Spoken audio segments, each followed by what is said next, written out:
What if you could build your entire AWS infrastructure with just one click? That's exactly what CloudFormation does. And on Naveen Tech Hub, I'm going to show you how.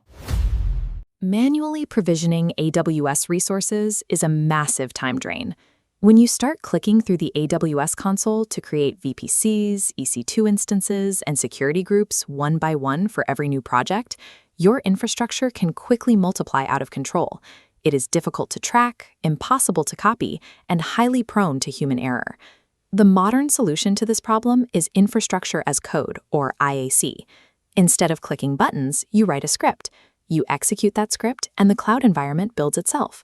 AWS CloudFormation is Amazon's native Infrastructure as Code tool, designed specifically to automate entire environments within the AWS ecosystem. By swapping manual UI clicks for text files, you guarantee that your deployments are perfectly reproducible every single time. This animated logic flow shows the exact pipeline from code to reality. It operates in 4 steps. You write a template, feed it into the CloudFormation engine.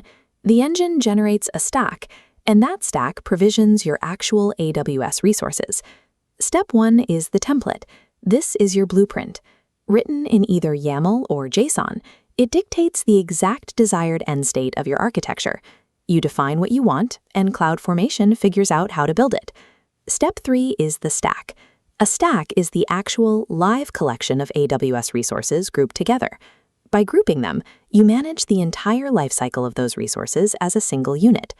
Because the blueprint is completely separated from the deployed reality, teams can version control their infrastructure exactly like application code.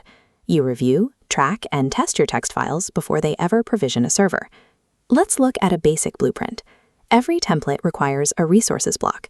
Here, we are declaring an AWS S3 bucket resource, simply by specifying its type in a few lines of YAML. But hard-coding a specific bucket name right here is dangerous.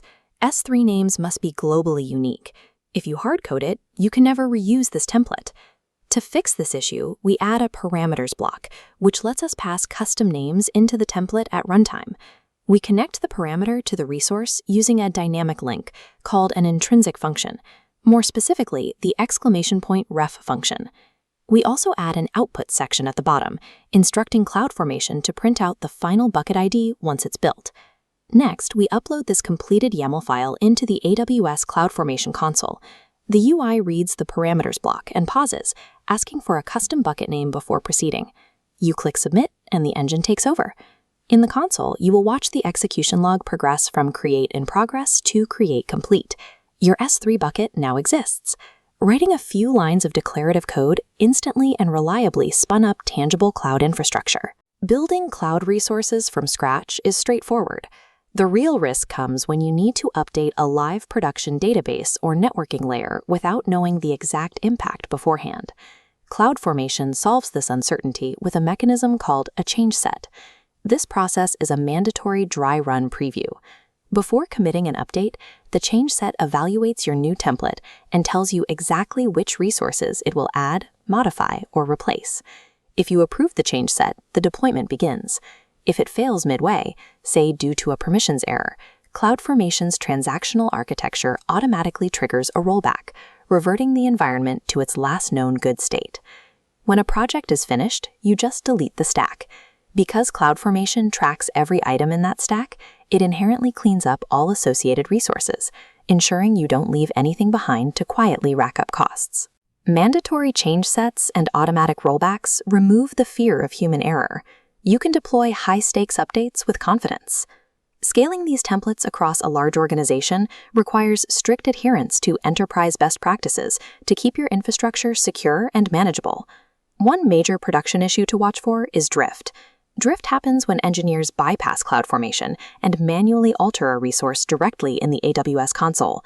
The live infrastructure diverges from the written code, which can cause future stack updates to fail.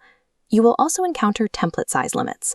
Instead of creating a massive, unreadable file, you use nested stacks.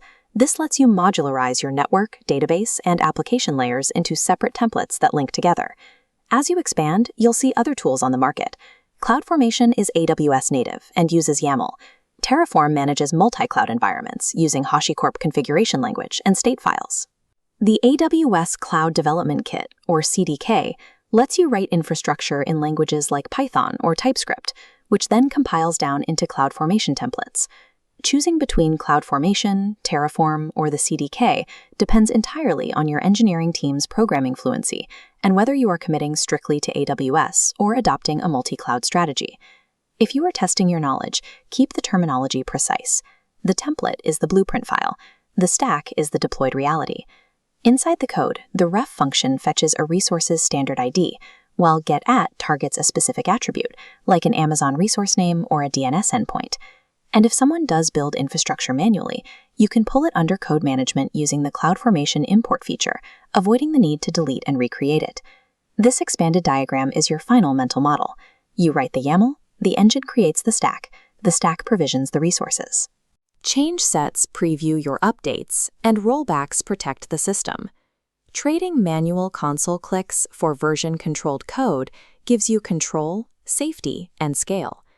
Mastering this automated pipeline is the definitive skill that separates a manual operator from a true cloud architect. And that's it, your infrastructure built with just one click. If this helped you, hit subscribe so you don't miss the next one. See you in the next video.